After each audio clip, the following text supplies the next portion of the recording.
Show de bola! Boa noite, rapaziada, tudo bem? Mais uma quinta-feira, mais um bate-papo live, nosso encontro marcado de todas as quintas-feiras às 19h30, esse nosso bate-papo, esse nosso momento de descontração por aqui, tá bom? Muitos amigos já chegando na live, eu quero aproveitar e pedir pra rapaziada, clica na flechinha e espalha para todo mundo. Aquele lema de sempre, né? Chegando e compartilhando. Nesse clima, todas as quintas-feiras a gente tem esse encontro marcado por aqui. Um bate-papo e eu aproveito e convido vocês para seguir e para se inscrever lá no meu canal no YouTube. youtube.com/Barbosa Online. Todos os conteúdos, todo o material tá caindo por lá. Então, sintam-se à vontade, fiquem em casa. Semana passada, um bate-papo muito legal. Toda semana a coisa vai acontecendo,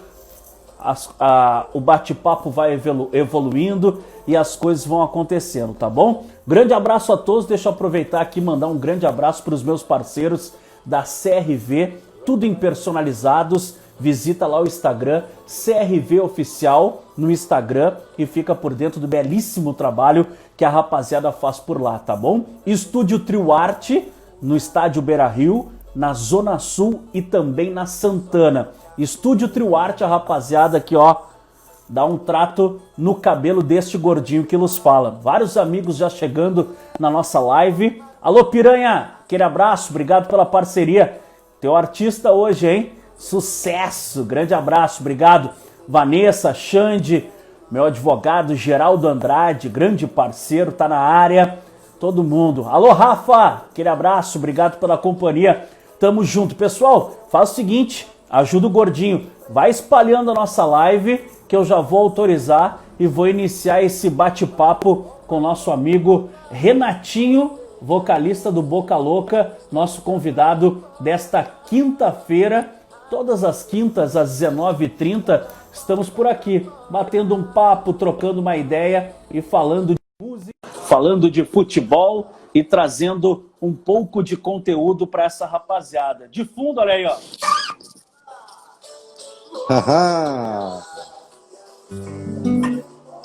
Aí, Renatinho, tudo bem? Que honra poder conversar com o amigo, hein?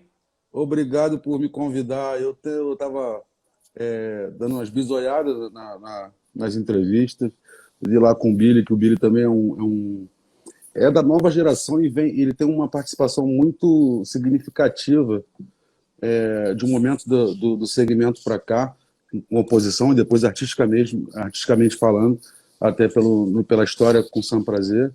Ele está numa nova fase de solo, né? E espero que tenha sido uma boa escolha, espero que Deus abençoe esse caminho dele, espero que seja uma coisa que traga benefícios não só para ele, como também para o segmento.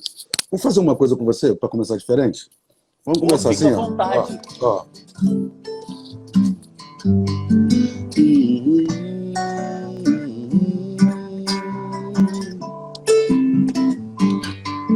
Teu olhar revelou um laço de ternura entre nós, tá no ar. Um desejo ardente quando a gente está a sós. Esse amor tá ficando forte, precisamos acender a paixão. Com uma chama viva, vinda do nosso prazer. Vem pra mim. Minha vida é você, precisamos nos dar, nos amar, pra valer, tá em nós. O mais forte querer, uma louca emoção, que nos faça viver. Me chama que eu vou, pra sempre te amar, como ninguém te amou. Me chama que eu vou, ser sua paixão, apaixonado estou. Me chama que eu vou, pra sempre te amar, como ninguém te amou. Me chama que eu vou, ser sua paixão, apaixonado estou.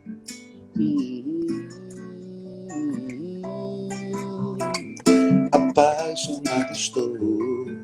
Hum, Apaixonado estou. Pra gente começar diferente. Que espetáculo! Bem-vindos, né, nesse romantismo do Boca Louca. Deixa eu aproveitar, já vou te perguntar. O Fala Boca comigo. Louca, na tua opinião, é responsável por essa virada de chave, por idealizar esse pagode romântico no nosso mercado? Não, eu acho que o Boca Louca ele teve um fator muito importante quando o Boca Louca apareceu. Eu acho que a maior contribuição do Boca Louca foi tirar aquele peso do artista. O cara tem que. Porque a gente sempre foi assim, até hoje, quando nos shows, até hoje eu faço assim. Eu sei como vou começar e sei como vou terminar. O meio, eu vou fazer uma leitura do que eu estou vendo, do que eu estou sentindo. E mesmo assim, quando era o Big Band, gente muito estourado, era dessa forma. Tinha ensaio, tinha os blocos montados, tinham, né? Mas a gente tirou um pouco o peso dessa coisa do roteiro 24 horas, tá? O artista tem que ter um roteiro. Não que eu não acho que eu acho que seja ruim, não. Me entenda bem, Barbosa. Eu acho que o povo gosta quando você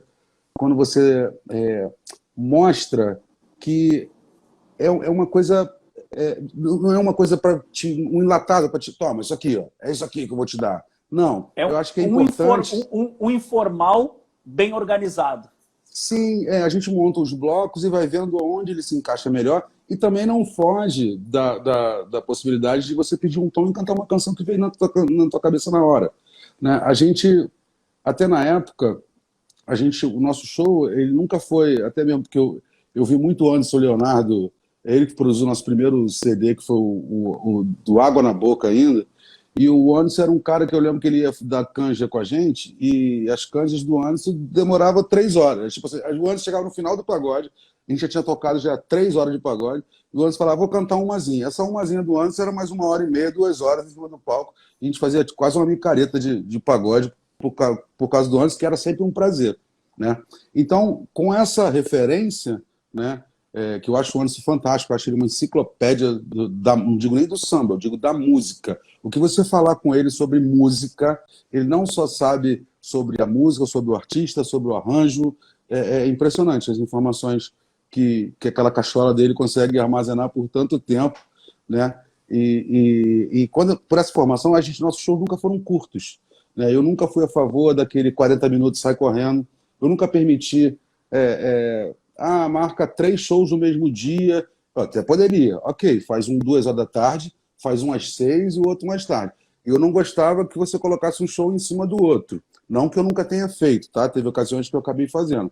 Mas eu brigava bastante porque eu não queria chegar num lugar já pensando na hora que eu tinha que sair. Então, às vezes a gente atendendo as pessoas, a gente levava mais tempo atendendo do que propriamente tocando, né? Então, a gente tinha esse cuidado. Acho que o Boca Louca, quando veio, ele veio para mostrar que as coisas poderiam ser mais leves. Nessa época que a gente apareceu, eu tinha uma cobrança muito de gravadora, que o cara tinha que ser bonitão, que o cara tinha que ser saradinho, que tinha que ser o menudinho da parada, não sei o que e tal. Não que fosse ruim, e não que ele não tivesse talento. Mas eu vi tanta gente boa, que talvez com escritas melhores do que a minha, né, com mais poesia, com mais riqueza de melodia. Eu vi gente cantando na noite, que são meus amigos até hoje, cantando muito mais do que eu, ou até tendo... Porque cada um é de um jeito, né? Às vezes o sentimento de um que não tem um grande vozeirão é maior do que o sentimento daquele que tem um controle total de tudo da voz, né? Então a gente viu tanta gente nessa época não ter oportunidade por causa desses rótulos que tinham, e hoje a gente vê um mercado, né, que, só para ressaltar uma coisa, nessa época, quando a gente apareceu, muita gente falava que o Boca Louca era um grupo de regravações. Não, o Boca Louca, ele teve um pirata que explodiu, que eu tinha que respeitar aquilo que estava ali, porque era o que o povo queria ouvir, né? A partir dali, a gente começou a criar repertório, né? Eu ficava pensando nos repertórios, a gente lançou logo depois do Pirata, que ele explodiu em 2001, a gente lançou o Boca Louca de Verdade, que rapidinho virou disco de ouro. Depois, logo em seguida, foi um CD que eu botei que falavam que era de regravações, também tinham regravações, mas tinham 4 regravações, tinham 3 músicas minhas, tinham 2 músicas do Tunin, tinha algumas coisas da Thaís Nascimento, que eram inéditas também, né? E no meu show, nos shows da gente, a gente tinha um período que a gente tocava funk, tinha um período que a gente tocava só 90, a gente tocava Raça Negra, tocava Só Pra Contrariar, tocava uma série de coisas, e a gente foi muito criticado naquela época por fazer isso. Ah, pô, esse cara é chato, tá cantando essas coisas, porque eu entendo na minha cabeça, Barbosa, eu teria muita mais informações para te dar a respeito disso, mas para a gente não se ater a apenas um assunto, eu tenho na minha cabeça que enquanto o movimento não entender que o velho não vive sem o novo e o novo não vive sem o velho, a gente vai ficar com o mercado do jeito que ele está. Tá bom, eu não consigo enxergar essa maravilha num mercado que eu já vi muito bom. Aí eu lhe pergunto, do jeito que tá bom? Cara, eu acho que não tá bom. Por quê?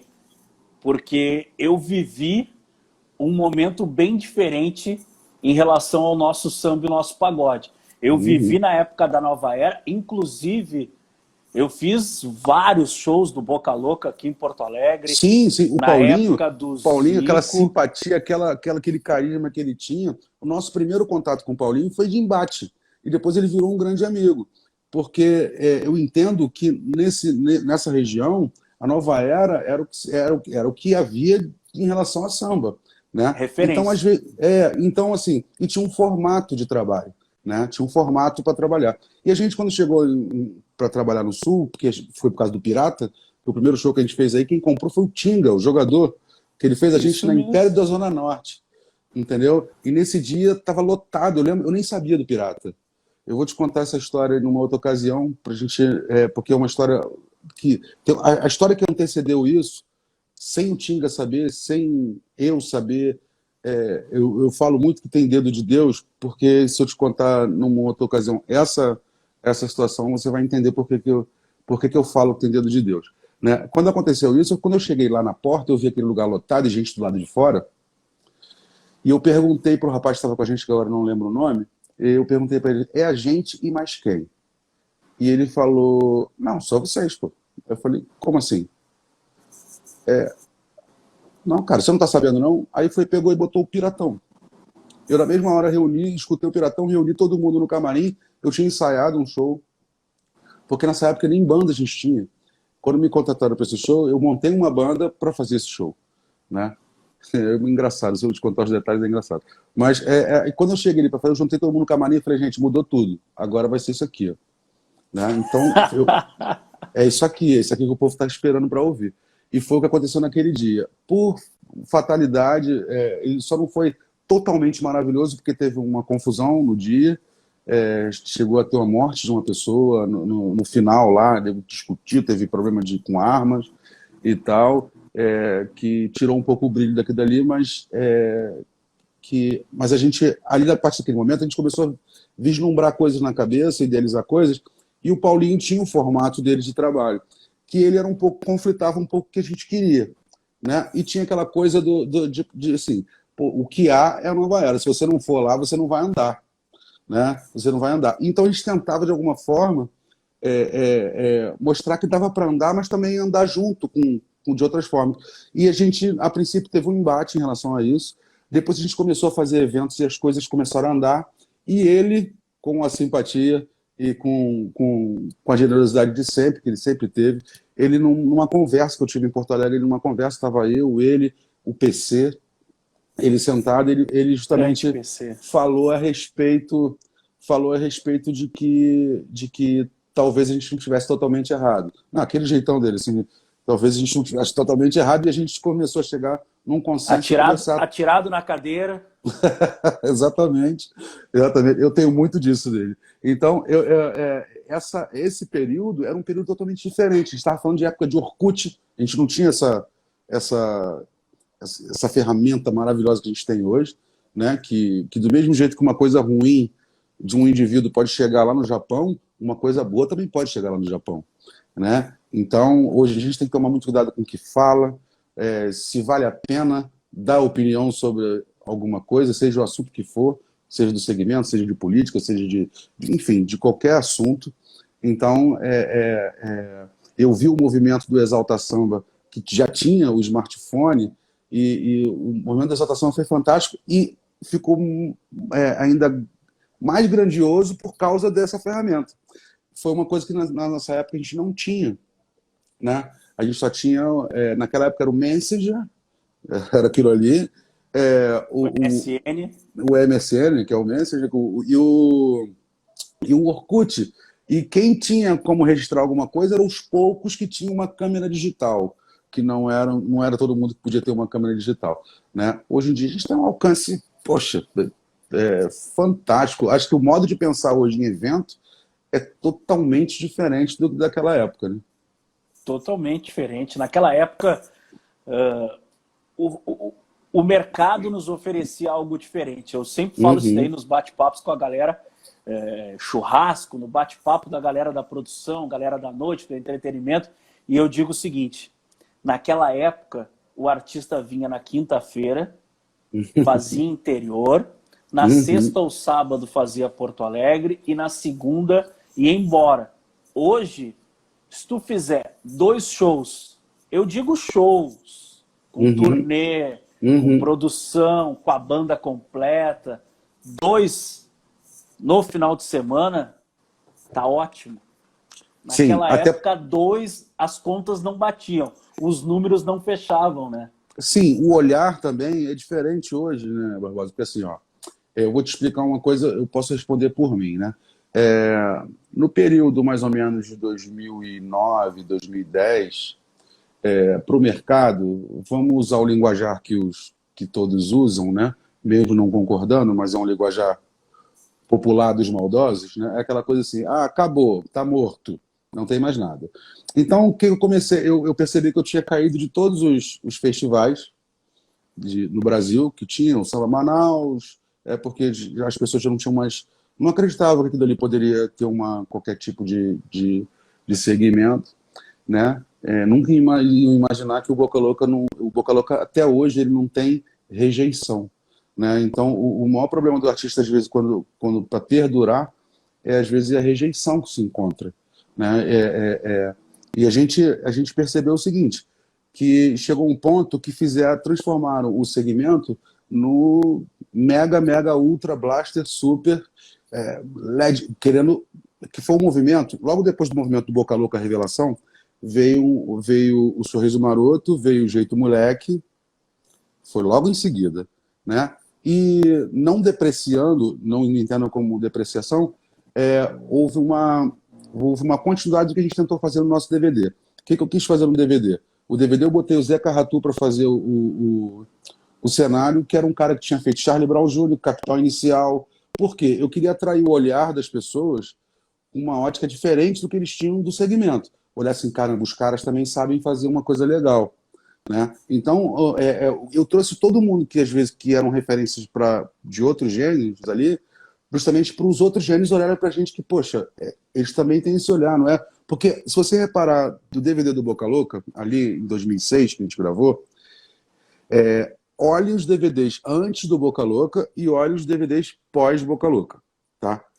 Naquele DVD ali, eu criei um roteiro, criei um cenário, criei uma história, muita coisa foi tosada pela gravadora que eles achavam que não cabiam, que já tinha informação demais e tal, beleza, eu não era dono, não era e não sou dono da verdade, então algumas coisas foram tosadas, mas a intenção que eu tinha era para atrair o olhar para o segmento de uma outra forma, não marginalizada como tinha antes.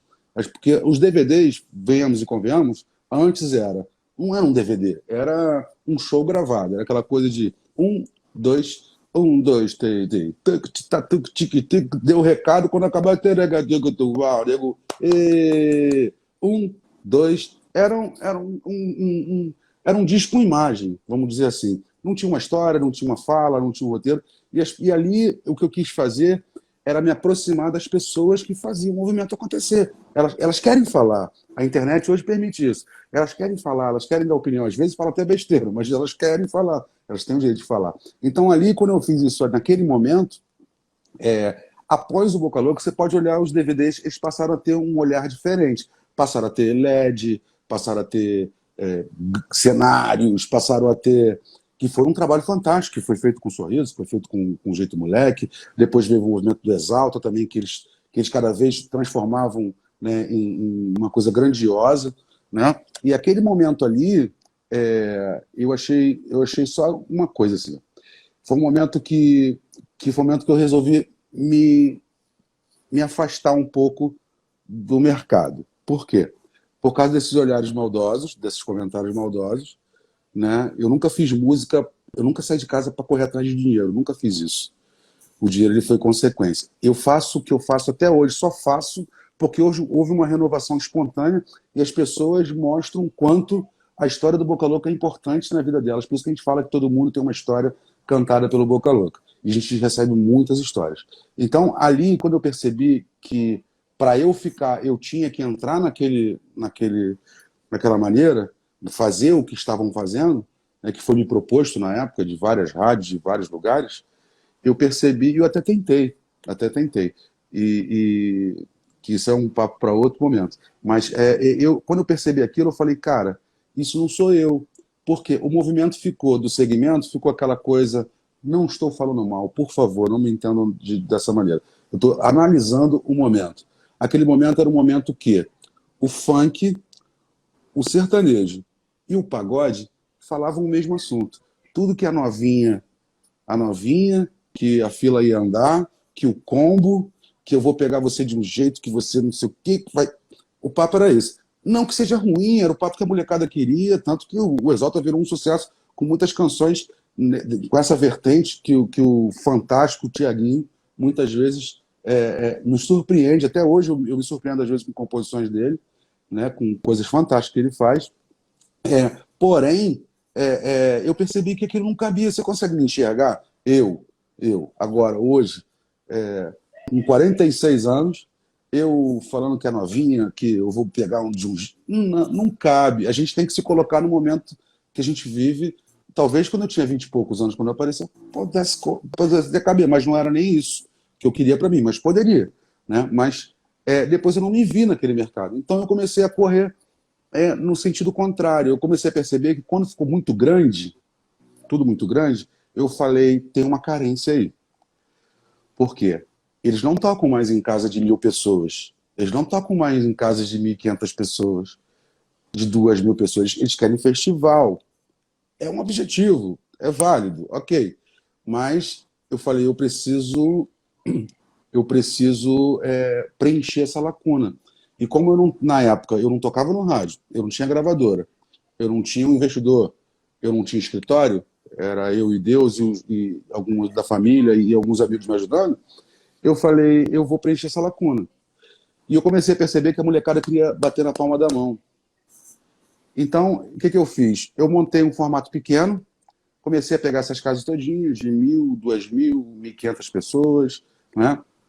E montei uma roupagem diferente para as canções, tanto que eu abro hoje com um tema nas rodas de samba, que eu estimulo as pessoas a baterem palma em shortinho, né? Meu coração quer ser carinho, já sua atenção. Então, porque eles queriam isso. Então eu comecei a criar um formato para eles, porque quando eu cantava lento, eles faziam isso mesmo assim, de maneira lenta, mas eu percebi, eles querem bater na palma da mão, eles querem isso. Então eu comecei a transformar e fazer manutenção do Boca Louca nessas casas. Comecei a pegar as casas pequenas, mas às vezes com um ticket melhor, né? Porque às vezes você faz uma casa de 5.000 pessoas com um ticket de 20, 30, né? Dentro daquele ticket popular, e eu comecei a pegar umas casas que tinham um ticket um pouquinho maior, que viabilizava fazer.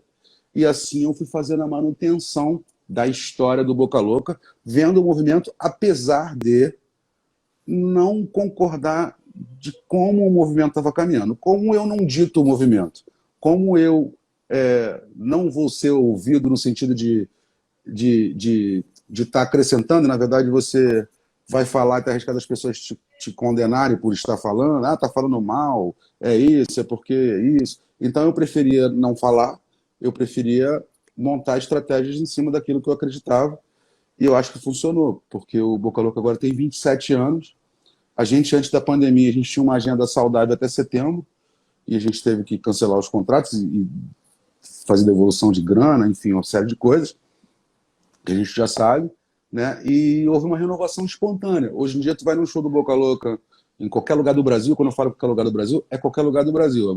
Eu toco desde lá do Acre, lá em cima, em Rio Branco, né? Até agora, antes da quarentena, eu estava em Uruguaiana, aí no teu estado, né? Cara, e esse papo que tu tá falando aí, essa consciência do que foi o mercado, e agora em cima do que tu tá falando de que o Boca Louca faz todo o Brasil, Uhum. eu discuto muito isso, cara. Porque até inclusive tá na nossa live, deixa eu aproveitar e mandar um grande abraço. E logo, logo a gente vai marcar esse bate-papo aí. O Braga, cantor, Sim, belíssimo, sim. faz Eu, parte dessa nova eu encontrei com geração. ele agora há pouco tempo na live do Rosil, que eu fui como fazer uma participação, ele também. Aí ele tava lá, até brinquei, eu falei que quando ele apareceu lá bonitão, bem arrumado, com cara de artista, eu olhei para ele e falei, caramba, o cara tá, o artista que eu nunca fui. Até brinquei com ele, e ele é um menino que tem uma interpretação bem marcante, né? Ele tem um histórico já, fazendo um histórico de composição muito legal. Mandar um abraço para ele, que ele é um bom menino e tem já tá ele aí, ó, já mandando mensagem aí. Um grande abraço, Braga. Pois é. Então, o que que acontece? Existe muita diferença entre o artista nacional e o artista nacional. Por quê? Tem o Rio, tem o São Paulo e tem Porto Alegre, que é uma Uhum. entrada muito forte. O artista destaca na sua região, ele busca Porto Alegre porque ele sabe que aqui o pagode ele vai bem, o pessoal conhece e as coisas acontecem. Muitos artistas surgiram aqui em Porto Alegre, no Rio Grande Sim, do Sul. Mas eu tenho mania de dizer, e algumas pessoas acabam dizendo que eu estou pegando pesado. Mas artista nacional mesmo, cara, de 8 a 10 no Brasil. Tu entendeu? é. Porque Você pode falar isso. existe. Eu não posso nem Porque falar porque tu amanhã não eu sou pode, crucificado. mas eu posso falar. Mas tem alguns que viajam, fazem Porto Alegre, faz Rio, faz São Paulo. O Brasil é muito mais do que isso, cara. Sim, E e não a é manu... uma crítica, é só uma. Não, é, não. Eu entendo a tua colocação. no jornalismo esportivo a gente tem mania de dizer que não é corneta, é Hum, informação. sim, sim, é verdade. Eu vou te falar uma coisa, que talvez eu possa ser mal interpretado. Muitas vezes as minhas falas foram mal interpretadas. E eu sou um cara, uma base que eu não sei fabricar energia ruim no meu coração. Eu já tive muita gente que fez muita coisa ruim comigo, sem citar nomes, dentro do mercado. O mercado, quando eu estava explodido, eu costumo dizer para alguns amigos que eu falo para eles que foi o melhor e pior momento da minha vida. Porque quando eu fui nascido e criado aqui na Zona Oeste do Rio, em Jacarepaguá, eu andava com meu violãozinho debaixo do braço, nunca fui instrumentista, na verdade eu era um tocador, vamos dizer assim, né, e gostava de cantar.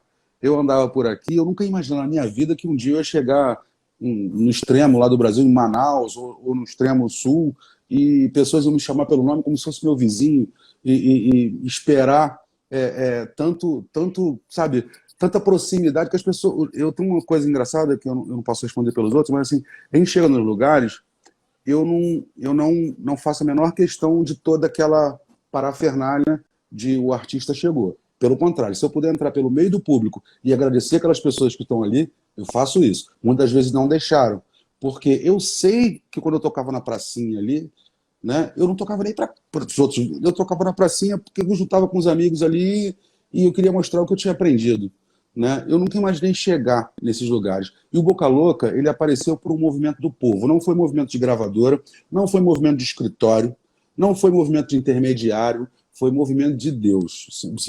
Eu te falo assim com propriedade, claro que o papo é 2 horas, mas eu te mostro fatores antes da explosão do Boca Louca que foram uma coisa assim, tu fala assim, cara, dedo de Deus, não tem jeito. Antes desse show que eu fiz no Imperador, só para resumir para você, eu estava na beira da praia, num momento muito ruim, meu filho tinha nascido, o Boca Louca tinha se separado, cada um tinha seguido um caminho e tal. Eu lembro que eu estava na praia e eu falava com o homem lá de cima, eu falava com ele como se ele estivesse na minha frente ali, e esbravejando com ele. Falei, pô, eu sou um cara que vim do nada, com 10 anos eu trabalhava em feira, eu já trabalhei de tudo, minha vida não é mais sofrida que a de ninguém. Não, a minha vida é sofrida do jeito que ela foi, ou boa do jeito que ela foi. Eu não estou me colocando na situação de vítima, de coitado. Não é isso. Mas, poxa, caramba, por que tanta coisa que eu tento, as coisas não acontecem? E mais ou menos umas 2 semanas e meia depois desse dia que eu esbravejei com ele na praia, eu recebi a ligação do Sul, porque o pirata tinha estudado em Foz do Iguaçu, foi pegando ali o litoral, ele entrou para o interior de Porto Alegre, o interior do Rio Grande do Sul, e depois ele chegou a Porto Alegre. Quando ele chegou a Porto Alegre, era uma febre. Então, o Boca Louca era um movimento do povo. A gente quando estava Não Tinha Apaixonado estourado, a gente era primeiro da Crowley, o Barbosinha. Não era primeiro da Crowley do segmento, não. Era o primeiro da Crowley de todos os segmentos. Só para você ter uma noção, na época, o segundo e terceiro lugar era Ivete e Bruno Marrone com investimentos assim monstruosos. Isso não torna a gente melhor do que eles. Não entenda dessa forma que eu quero colocar. O que entende é o seguinte: a gente não botava R$ 1. Aquilo ali, a gente estava ali porque o povo decidiu colocar ali. A gente queria mudar a música e as rádios não queriam mudar, porque a quantidade de pedido que tinha durante 8 meses era uma coisa fora do normal. Então, por isso que eu falo dessa coisa do dedo de Deus, eu falo assim, veio do povo. Como a gente escuta desde criança que a voz do povo é a voz de Deus, então você automaticamente, né, remete uma coisa a outra. E a gente começou o movimento aí, no Império da Zona Norte, que nunca mais eu voltei lá, diga-se de passagem. O shortinho Saint-Tropez foi o grande cartão de visita? Do Piratão, você diz em relação ao Piratão, desse estouro do Piratão? A virada de chave aquela, né? Onde as Ah, coisas sim. aconteceram, aonde Eu, parou de sair na rua com tranquilidade, as pessoas começaram a reconhecer, o telefone começou a não, tocar. no começo não acontecia isso, porque o que acontecia? A gente fazia 30, 35 shows no mês, mas durante um bom tempo a gente não tocava no rádio. A gente tinha, mas não tocava no rádio, a gente não fazia um programa de TV, a gente não tocava no rádio nem fazia um programa de TV, então as pessoas não sabiam que cara a gente tinha. Né? Mais à frente que teve a conversa com a DEC, que a gente foi lançar o Boca Louca de Verdade, que logo virou disco de ouro. Algumas rádios começaram a tocar, e mesmo assim tocavam uma música de maneira tímida, porque não conhecia o movimento que estava acontecendo na rua. Eu lembro do Dodô, do Pichote, falando para mim, me encontrando em São Paulo, ele falando assim, Renatinho, não te aguento mais. Eu saio de casa, eu vou andando até um mercado ali, a vizinha tá tocando, eu acordo de manhã com a vizinha tocando pirata, eu vou ali na esquina, o bar tá tocando pirata, eu chego no mercado, o som do mercado é o pirata. Foi uma coisa muito louca, foi uma coisa muito, muito, assim, a gente é muito grato por tudo que aconteceu com a gente, sabe? E você poder viver daquilo que você gosta, viver fazendo aquilo que você gosta. Nem todo mundo consegue trabalhar e viver daquilo que gosta. Às vezes a gente aproveita as oportunidades que a vida nos dá, né? E hoje, até hoje, eu saio de casa, pô, tipo assim, é leve, porque eu vou fazer o que eu gosto, eu vou fazer o que eu amo. Então foi tudo esse movimento aí que começou, como eu te falei, começou em Foz, pegou o interior do Rio Grande do Sul, e quando chegou em Porto Alegre, era uma coisa doentia, era uma coisa assim, que as pessoas falavam até minhas falas. As pessoas queriam que eu fizesse a mesma fala do Pirata, o mesmo caco que eu tinha feito, a mesma conversa. Era uma coisa muito louca, Barbosa, muito louca. Faz uma mix pra gente aí, shortinho, e mais uma ou duas músicas aí, pra galera refrescar a memória. Eu vou Rapaz, fazer, tem eu vou fazer o muita seguinte. gente entrando na nossa live aqui, e são pessoas que a gente conhece. E olha, eu duvido que em Porto Alegre alguém não teve alguma história, Com certeza. algum acontecimento com Boca Principalmente aí. Louca. Se Principalmente aí. alguém, se alguém nunca viu o Boca Louca na Stuttgart, no Chalaça, na Imperadores do Samba, ó, pode riscar da agenda porque não conhece samba e pagode. Eu lembro uma vez que a gente fez no Teresópolis, né, que é um clube Teresópolis. mais, assim, classe média, né, média alta, não é isso? Eu estou falando com a besteira ou é isso mesmo? Né? Meu primeiro show na Nova Era foi no Teresópolis. Cara, a gente fechou aquela porta lá, e tinha gente do lado de fora, e, e eu não cantei um segundo. Quer dizer, não cantei. Eles cantavam de uma maneira que eles superavam o som do microfone, era uma coisa assim fora do normal. Isso aconteceu, só para frisar, Barbosa, é, coisa que a internet não nos proporcionava naquela época, né? O movimento desse Boca Louca com o Piratão, a gente tinha cidade que a gente entrava para fazer show com a prefeitura, que a gente, para entrar na cidade, a gente entrava com batedor. A prefeitura mandava os batedores da guarda municipal do lado de fora para buscar a gente e entrar nas cidades. Tinham casas que a gente fazia que o cara nunca tinha ouvido falar da Boca Louca na vida dele, e a gente pegava engarrafamento de 6, 7 quarteirões para casa, e a casa às vezes cabia 2.500 e tinha 7.000 na rua. E eu chegava lá, o cara falava para mim assim, cara, da onde tu saiu? Quem é você? Quem é o tal do Boca Louca aí? Não, não, sou o Renatinho. Quem é você, cara? Da onde tu veio?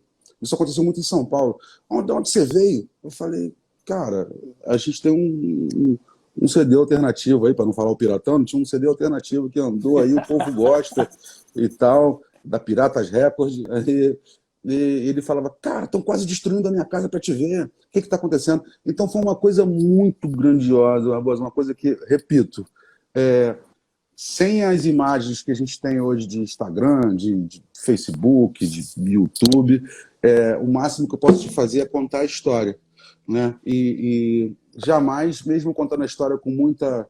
Eu acabo sendo suspeito para contar e talvez eu não consiga passar cada coisa que a gente viu, cada coisa que a gente passou. A gente pegava públicos em lugares, públicos de banda internacional. A gente pegou públicos de 100 mil pessoas, públicos de 80 mil pessoas. Os públicos no norte e nordeste do país, na pior das hipóteses, era de 20 mil. Então, é um movimento que eu só posso te contar, infelizmente, eu só posso te contar. Eu vou cantar uma canção que está no Piratão, que é minha e do Toninho Branco, que tocou um pouquinho, que é essa daqui, ó.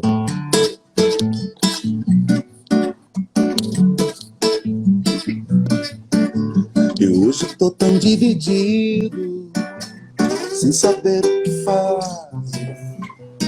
Uma tá sempre comigo e a outra eu sempre quis ter. Será que isso é meu castigo? Não sei se ligo ou não ligo. Namorar com duas é um perigo. Tem que tomar cuidado com o que vai dizer. Adoro minha namorada, é minha amiga e eu a conheço bem, mas desejo uma morena linda que já faz parte da minha vida. Eu sempre digo que a amo bem, que nunca digo isso pra ninguém, mas estou com minha namorada, eu digo também. Pra ter as duas paixões não tem jeito, só tendo dois corações no meu peito, mas eu só tenho um pra suportar esse amor em comum.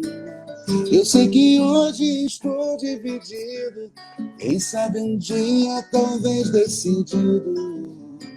Eu crio coragem, digo a verdade, que só tem apenas um espaço no meu coração.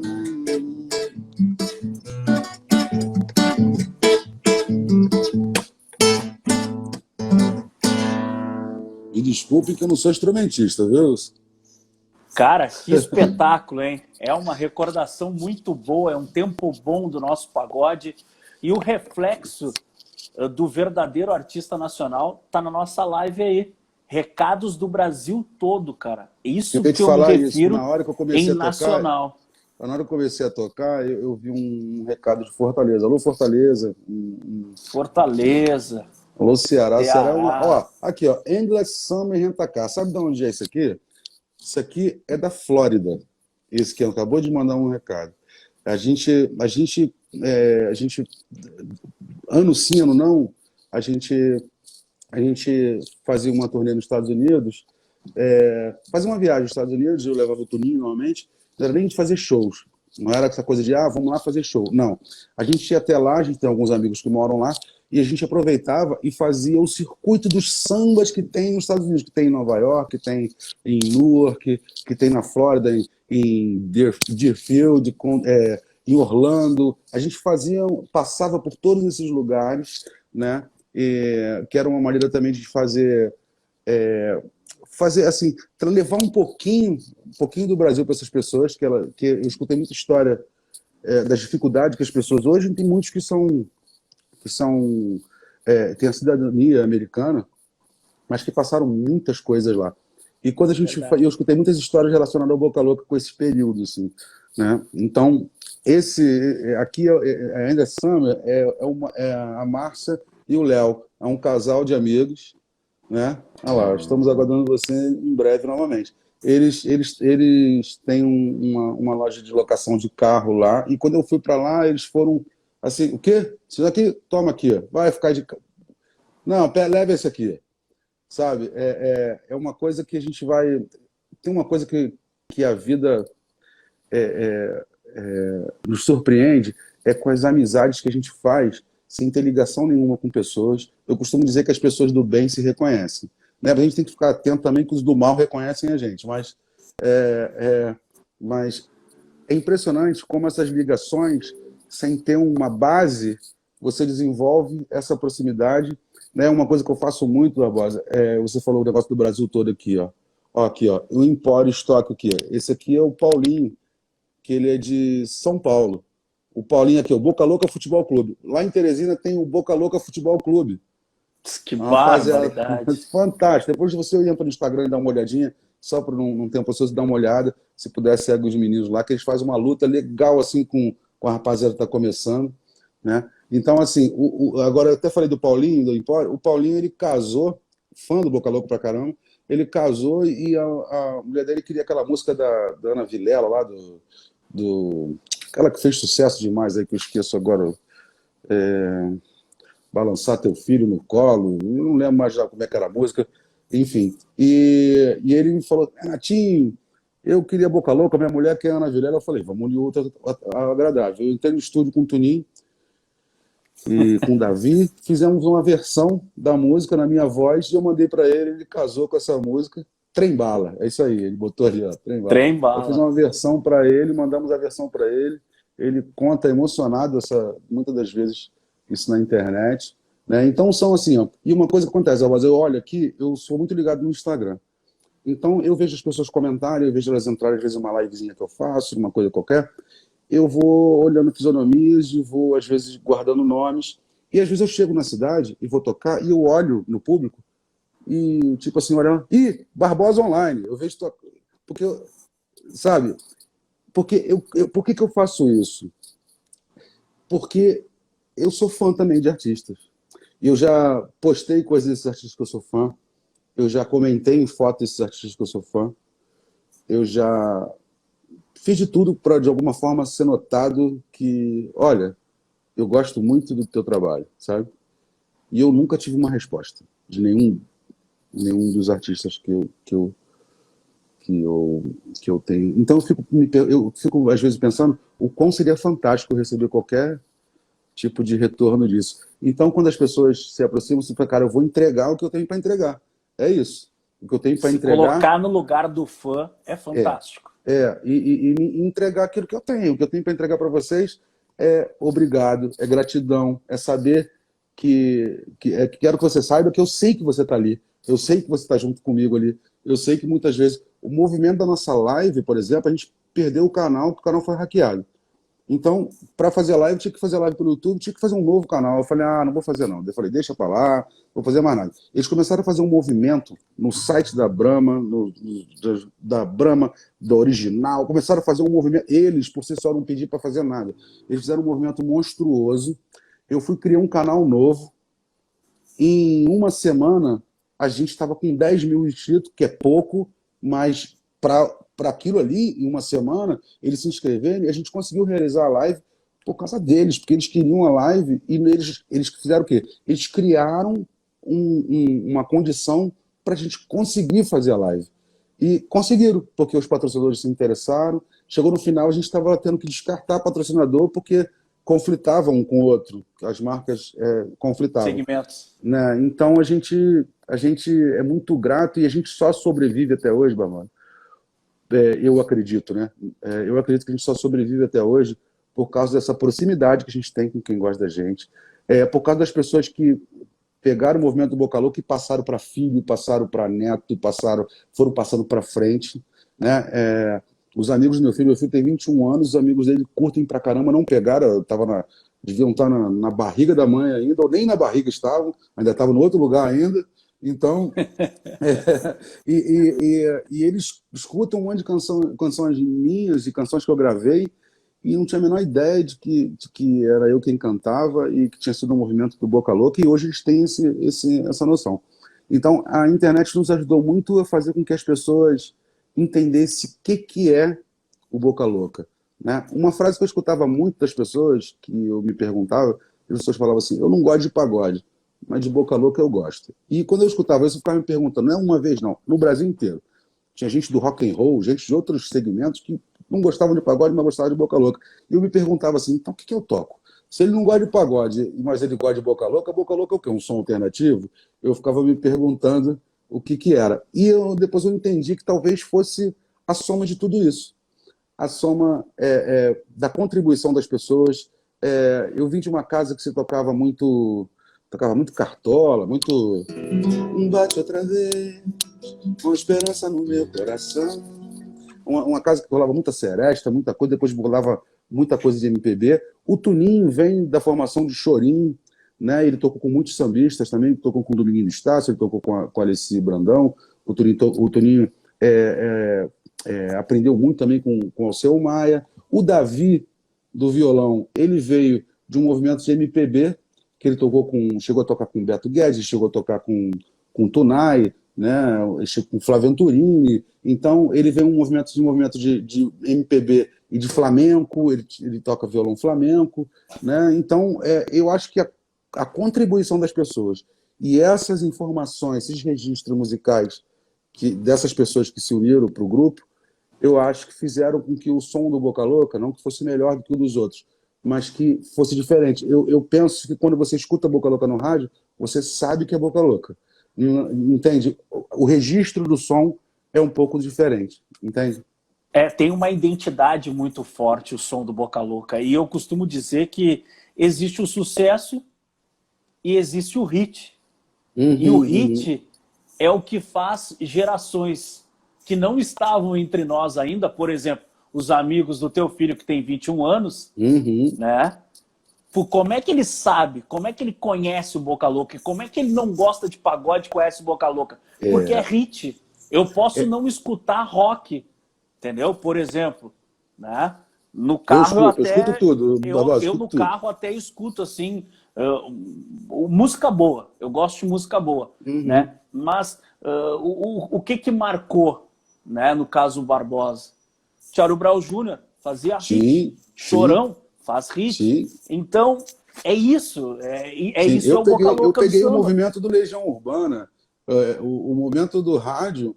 Eu vou te contar uma passagem rápida, que um pouco antes desse movimento do rádio das bandas pop brasileiras, né, que o Legião, Capital, Paralamas de Sucesso, essas coisas todas, antes mal tocava música brasileira. Eu lembro que eu não tinha rádio em casa, e quando meu pai tinha um Fusquinha velho, e às vezes eu esperava ele dormir, meu pai era bancário, meu falecido pai, eu esperava ele dormir, ia lá, pegava a chave dele e ia para o carro, para escutar música no carro, né? Então, tinha uma rádio que era AM, chamada Rádio Mundial, e era a rádio que tocava ainda alguma coisa de música brasileira. Tocava um Tim Maia, tocava o Dalton, muito estourado naquela época, muito estranho. Mas se um dia eu chegar, muito estranho, né? Muito estourado com aquilo ali, mas a maioria das canções que tocavam no rádio eram todas canções americanas, canções estrangeiras. Eu não sei se você tem essa informação, acredito que sim, mas nessa época, artistas brasileiros criavam nomes em inglês e cantavam em inglês para poder tocar no rádio. Vou te dar um exemplo. O Fábio Júnior. O Fábio Júnior, nessa época, ele se chamava Mark Davis. Ele cantava música em inglês e era, quando tocava no rádio, esse foi Mark Davis. Na verdade, era o Fábio Júnior. Aquele cantor, eu não sei o nome dos dois, né, que é... Ai, meu Deus. Aquele do olho puxado, Christian Ralph. O Christian Ralph, eu não sei se era o Christian ou se era o Ralph, também tinha um nome em inglês e cantava música em inglês justamente para poder tocar no rádio. Então, mais à frente, que teve esse momento das bandas, e depois começou a ter um movimento de rádio muito pequeno, de samba no Rio de Janeiro, por exemplo, só tinha uma rádio, que era a Rádio Tropical, que tocava samba. Os grupos da época era o Fundo Eterno Fundo, que são os nossos heróis vivos, né? Pirraça, Só Preto Sem Preconceito, Raça, né? Então era o que tocava naquela época, mas era uma coisa bem marginalizada, era uma coisa muito para quem era interessado, né? Eu costumo falar muito do Raça Negra. Por quê? O Raça Negra, ele, apesar de ser um grupo que fazia pagode sem cavaco, que muita gente falava mal do segmento, o Raça Negra deu dignidade ao segmento. O Raça Negra, quando apareceu, fazendo a música dele diferente, né? Fazendo aquelas levadas dele do...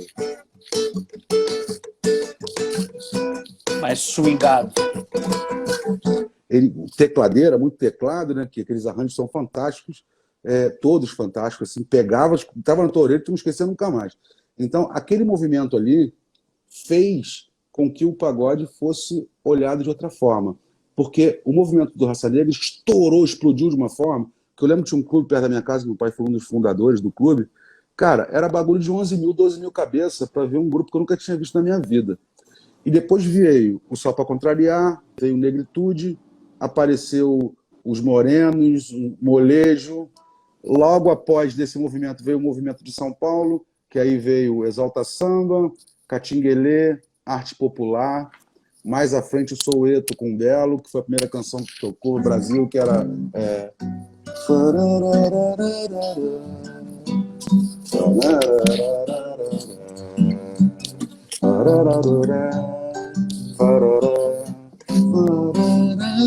música de Chiquinho dos Santos.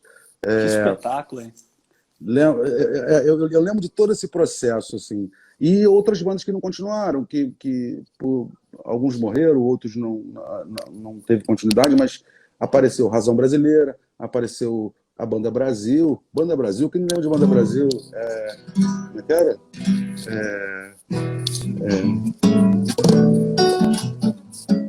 Vou nadar e morrer na beira da praia. Isso era explodido de uma forma fora do normal. O Marrom Bombom com os Morenos, ele é recorde de rádio até hoje em execução. Até hoje. Até Verdade, hoje. verdade. Então, verdade. esse movimento Raça Negra começou a aparecer um monte de gente até chegar na gente, até chegar nos que vieram depois, que possibilitou até mesmo o pessoal do samba raiz, porque eu lembro que a gente lançou o nosso, mais à frente, né, a gente lançou o nosso primeiro disco como Água na Boca pela Indie Record, e foi lá, com esse investimento, né, que a Indie Record colocou junto com a gente o Jorge Aragão, para lançar o primeiro dele como cantor, né, que ele até então era um compositor, que era o Sambista a Bordo, que ele foi o primeiro, foi naquela carona ali daquele movimento. E aquele movimento ali, por isso que eu falo do Raça Negra, porque foi impressionante assim, o movimento que ele fez e possibilitou permitir que os outros pudessem sonhar. Né? Talvez o Alexandre Pires, lá em Uberlândia, antes de ver o Raça Negra, ele sonhava um dia aparecer. E depois que ele viu o Raça Negra na televisão, tocando no rádio, tudo quanto é lugar, ele olhou e falou assim, cara, eu posso. Aquele cara ali, ó, porra, aquele cara tá ali, veio de baixo que nem eu e tá ali, por que eu não posso estar também?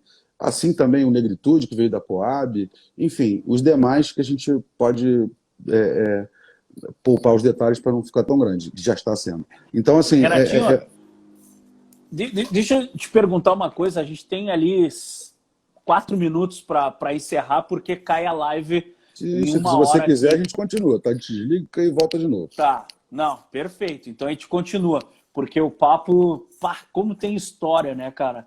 E é bom, né? É bom demais, cara. Até eu quero aproveitar e convidar a rapaziada, porque tem muita gente que, logicamente, veio por intermédio do Boca Louca e do Renatinho. Quero pedir para me seguir no Instagram, @barbosaonline, porque todas as quintas-feiras a gente está por aqui, batendo esse papo, trocando uma ideia, acrescentando em forma de conteúdo, principalmente para as bandas, para a nova geração, porque eu estou acompanhando aqui, vejo os nomes seguindo, a galera aqui do Sul, muitos artistas prestigiando e escutando toda essa história de carreira, né, faz o cara que está começando... Eu acho que eu estou contando para você uns 20%, assim, sabe? Tá resumindo, mas o cara que está escutando faz ele refletir sobre várias coisas. Sim, se eu for contar então a parte difícil, é que ele reflete mesmo. Ele sem acaba dúvida. refletindo mesmo. Ele começa a refletir e pensar num monte de coisa.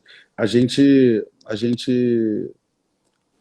costuma... Então, uma coisa que eu sempre escutei, que a gente, muitas das vezes, a gente tem mais momentos de dificuldade, de busca e de coisas para lidar, né, complicadas, do que a felicidade. Parece que ela muitas vezes ela é um flash, assim, porque é onde você chega quando você chega ali, né? Então a gente, vamos dizer assim, que a gente tem 15% de felicidade em toda a nossa vida.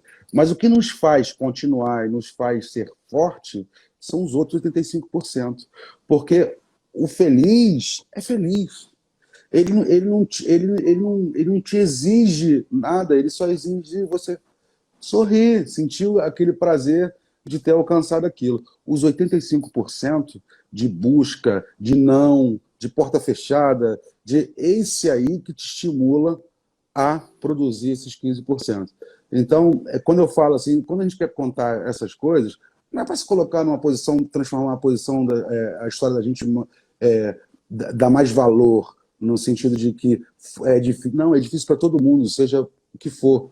Seja o que for, a carreira que você escolher, a carreira que qualquer um escolher, vai ser difícil sim. Vai ser difícil sim. A gente, cada um tem sua fé, né? Cada um tem sua fé. Eu costumo dizer que não importa a fé que você tenha, seja em Deus, seja no Orixá, seja no Buda, seja no universo, não importa a fé que você tenha, você depende de pessoas, né? E pessoas, às vezes, é difícil, porque seja qual for a força que você pediu, para ela colocar isso para você, ela precisa colocar pessoas no teu caminho. E lidar com pessoas é difícil. E eu confesso que eu sou muito orgulhoso e muitas vezes eu deixei de seguir um caminho por orgulho. É uma coisa que nasceu comigo, né? Como está o nosso tempo aí? Faltam uns poucos minutinhos. Falta 1 minuto para cair a nossa live. Eu já quero então, aproveitar vamos fazer o seguinte, e agradecer. Gente, vamos fazer uma musiquinha? Vamos. 1 minutinho, será que dá? Isso, vamos fazer uma musiquinha até cair essa live e eu em seguida já abro mais uma, então, tá bom? Vamos avisar Mas agradeço o povo. todo mundo que está com a gente aqui. Vamos avisar o povo o seguinte, para ficar aí ligado, que a gente vai desligar e ligar de novo, que eles podem voltar, para eles não se dispersarem aí. Eu vou cantar uma canção. Show de bola. Já que eu falei do Cartola, eu vou cantar um Cartola, pode ser? Pô.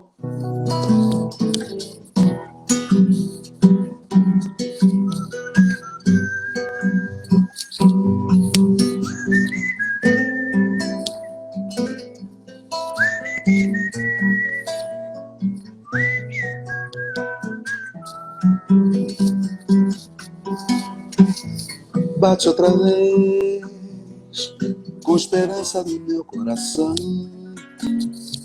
pois já vai terminando o verão. Por fim,